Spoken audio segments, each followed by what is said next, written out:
kind of broker training and kind of have this interaction, with brokers and with you all. So first, kind of getting into our presentation here, just kind of want to be mindful that, in some situations, right, there are newer agents or maybe agents that have maybe for the first time are contracted with Ambetter.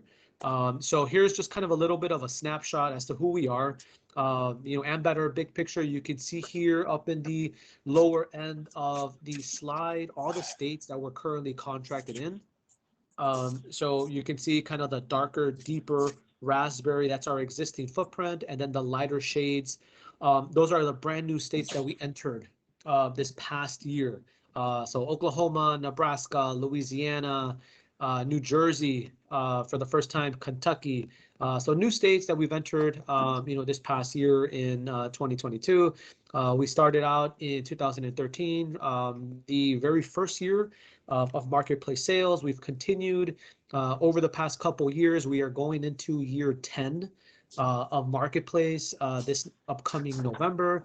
And currently we are still kind of sitting at a little over 2 million members. We're the #1 carrier nationally on marketplace. And obviously, right, I mean, we continue to move forward with expansion, adding new states, as well as entering new counties.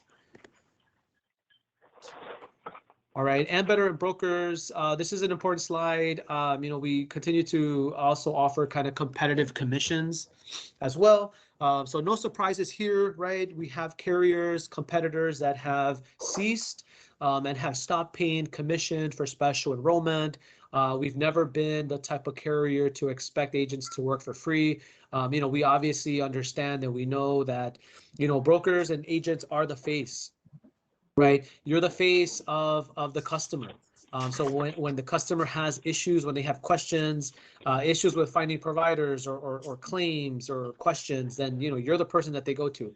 And unfortunately, right, they don't go to you only during open enrollment. I mean, it's a full year, January through December. If they have questions, you're their go-to. So obviously, right, we wouldn't expect anybody to work for free.